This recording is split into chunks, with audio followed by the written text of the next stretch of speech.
I've realized that I have lost all respect for my husband's willful ignorance, and it may damage my marriage.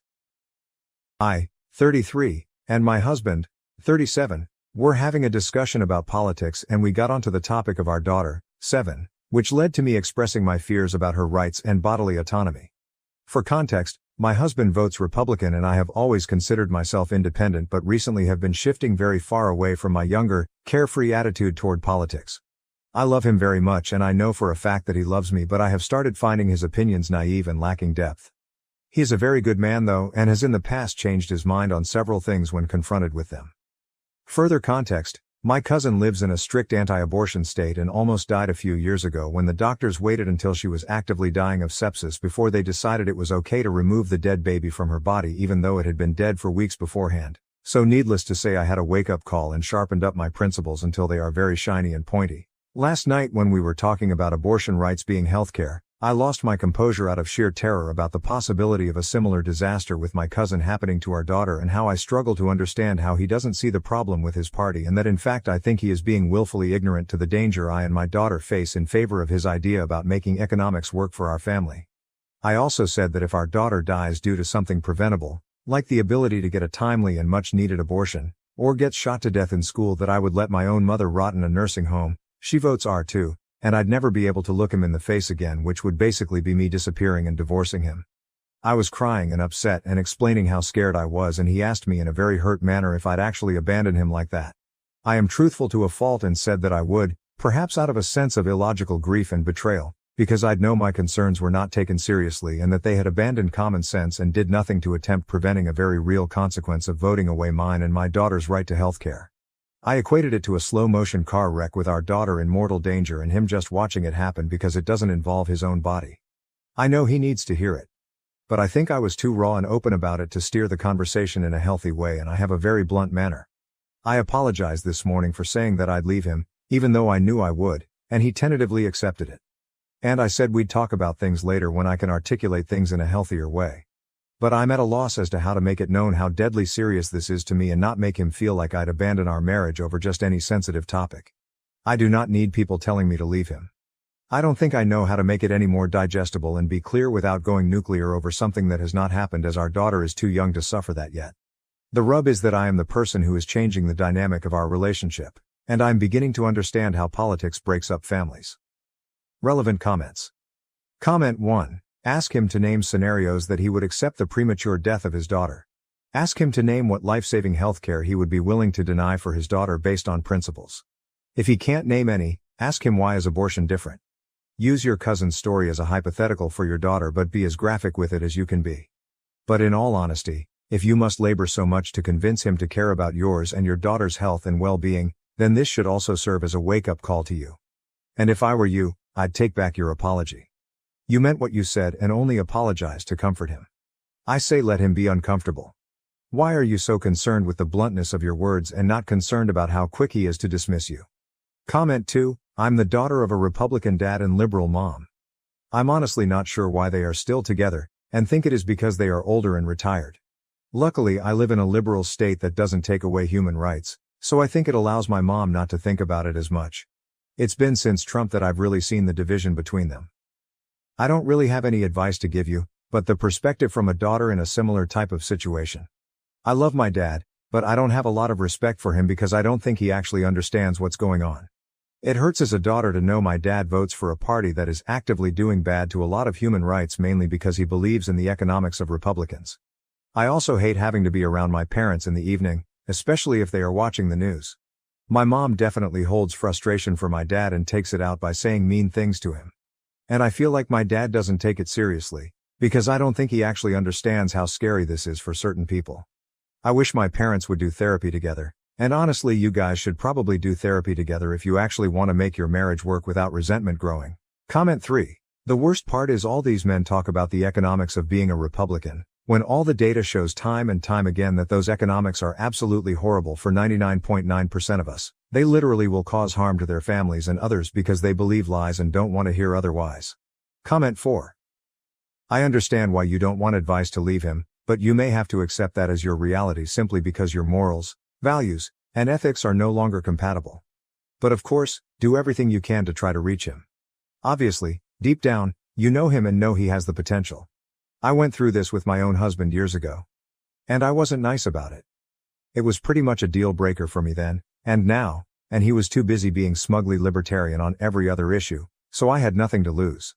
That said, once he extracted his head from his rectum, I've been happy to explain things from my perspective as long as he's willing to actually listen. He's not perfect, but he gets a lot that men generally don't or take for granted.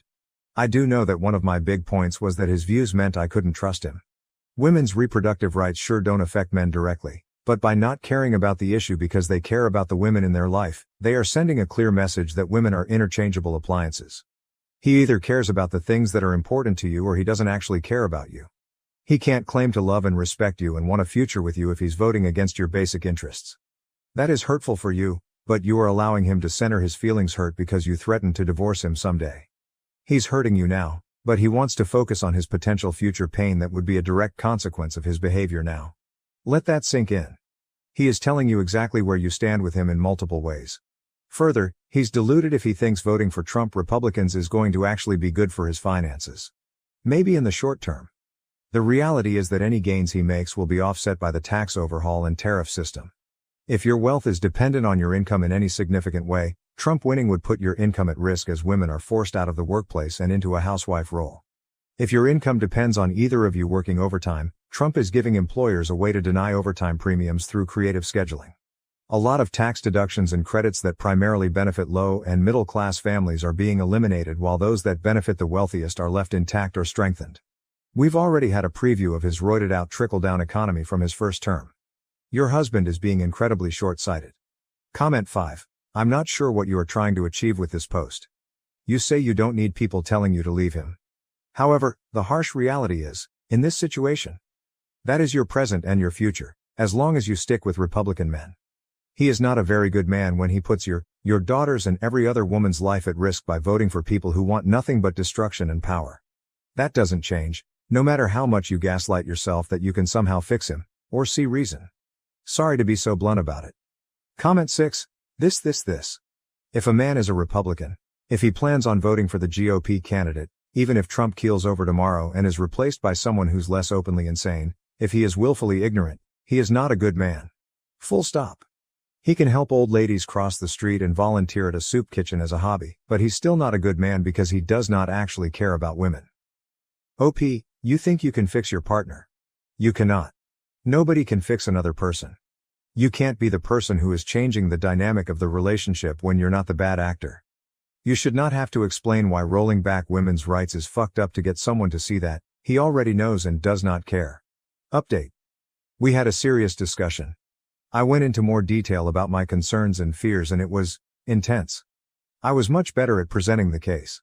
I gave him several hypotheticals that involved a particularly gruesome set of circumstances involving his balls. I won't bore you with the nitty-gritty, but the gist was to shift his perspective. I told him to seriously consider carrying a tiny fetus in his ballsack and the fact that the risks were things like exploding balls, sepsis, etc., and the myriad of ways he could end up dead, permanently physically injured and disfigured, or unable to produce a fetus in the future if he didn't have the option of removing the fetus from his balls. I asked him if he would even want to take the risk and he agreed that he'd be very likely to remove it unless he was ready for those risks. I asked him why in the world would I be justified in telling him he has to carry it no matter what and it might only be removed after it starts to explode out of his ballsack or his organs start shutting down. Once he seemed to start grasping the enormity of what abortion encompasses and seeing why it's very important to not let unknown people control what options you have with no medical reason. I told him I lost a bit of respect for willful ignorance, and that I can tell he avoided thinking about it. He knows in some way that it says something about his character. And I resented having to even give him a hypothetical in the first place, and that if he cares for me and our daughter that he should automatically actively be using his empathy skills every day. I explained how I have demonstrated the capacity to care about and evaluate gender issues he's brought to my attention in the past. That was a difficult part of the conversation. I also told him that I do not trust him to always make good decisions for us and that I feel alone in shouldering those responsibilities. He listened and let me talk a lot. He asked if I was going to leave him and he was clearly nervous and bracing for the worst. I told him I'm not taking drastic steps like that, but I certainly will when it comes to keeping our daughter healthy and safe. I also started to say something about how I know I would lie to him in a heartbeat in a situation where our daughter needed an abortion or medical care, and he interrupted me to say, "You wouldn't have to lie because I'll be driving the car or buying the plane tickets and we will all go anywhere we need to." Y'all, I burst into tears. We ended the conversation and he said I laid a lot on him and he needed a break, but said he had things to think about. I didn't push any more politics, but I feel like my trust has been slightly restored. I'm not getting my hopes up, but I think he realizes that he's wading in dark and dangerous waters when it comes to our futures. Relevant comments. Comment 1. All of this reminds me so much of that scene in the show The Handmaid's Tale where June finds out that she's not allowed to access her bank account anymore and that her husband has to sign something for her to get birth control pills, and her husband dismisses her concerns, basically saying, "That's okay. I'll take care of you. No big deal, it's fine." It's easy to dismiss a concern when that concern doesn't seem to affect you directly. And the problem is that no matter what we say, no matter what example we give, some people will always have a degree of removal from an issue that can affect their understanding and their empathy. My own husband is empathetic and caring. But he doesn't understand why I, someone staring down the barrel of menopause, is so angry about abortion access restrictions. He doesn't understand why I, a woman in a loving marriage that doesn't look likely to end anytime soon, is upset about the end of no-fault divorce. Or why I, as someone with no connection to prison, is upset about our horribly inequitable carceral system. And he will say he understands my objections, but then he's like, why bother wasting energy getting upset about it? I don't know how to get across to him that just because it doesn't apply to me or us right now doesn't mean it won't later. I also don't know how to get across to him that it's very difficult to see attacks on our ability to get a divorce or access an abortion as a direct slap against me as a woman. If someone punches someone else like me in the face while staring me directly in the eye to show me that they would be doing it to me if they could, that's very upsetting. But they aren't looking him in the eye, so he doesn't see it that way. Comment 2. I admire the heck out of you for having this huge conversation with your husband. Thank you for making the case for all of us. And thanks for sharing with us. I hope your example can help others who need to have serious discussions like this with people in their lives. Comment 3.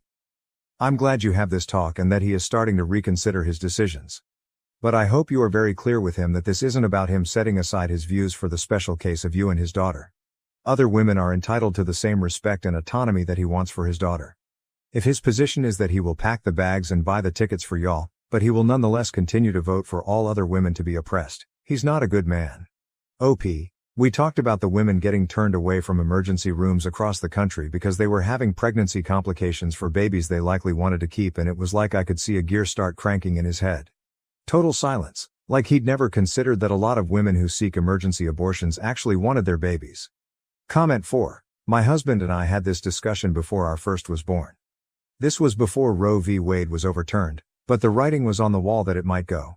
We live in a very HCOL city for my job, but things weren't going well, and we were debating moving. I told him that as long as kids were on the table, moving to a red state was out of the question. I refused to move to a place where I would not be able to get access to care that I needed and end up dead just because we were trying to have a child. My husband brushed it off. One of his close family members is one of the most prominent OBGYNs in the country. He said that, when the worst came to worst, she would help us out. But I said, how exactly? Imagine I'm suffering from sepsis and about to die and the hospital I'm in literally will not perform an abortion. What exactly will she do? And he stopped in his tracks. That ended the discussion right there. My husband had simply never had to consider it before. At the time, we weren't seriously thinking about kids, so he hadn't really thought it through. In any case, in a few short years, Roe v. Wade was overturned, and I ended up pregnant with our first child. I'm currently pregnant with our second. We still have regular discussions about potentially moving. Never once subsequently has he ever considered a red state. Comment 5. So glad he finally understood the reason why we need to vote the way we do to protect our bodies. But is he going to back up what he says he now understands by voting the opposite of what he's done before? Comment 6. I hate that many men only recognize women's bodily autonomy when they become fathers. I hope you really talk to him about voting Republican this year, otherwise this whole thing is really moot. Comment 7. I'm glad he understood, but he still votes Republican. The Democratic Party is still right-wing. No, they are not leftist unless you're talking about the progressives, but your husband deliberately chose to vote for the more racist, ableist, sexist, bigoted in every way party. The only reason you had this discussion is because it affects you and your daughter on the basis of gender and sex. I'm not going to tell you to get a divorce, but you should probably take a good look at your own morals and principles if you still think it's okay for him to vote the way he does. Especially given everything that has happened since 2016. Editor's note: OP seems satisfied with her discussion with her husband, whether you disagree or not, so is unlikely to update. Therefore, I have marked this conclusion. Thank you for watching. If you haven't subscribed yet, please do so and hit the notification bell to stay updated with more shocking real-life stories happening around you.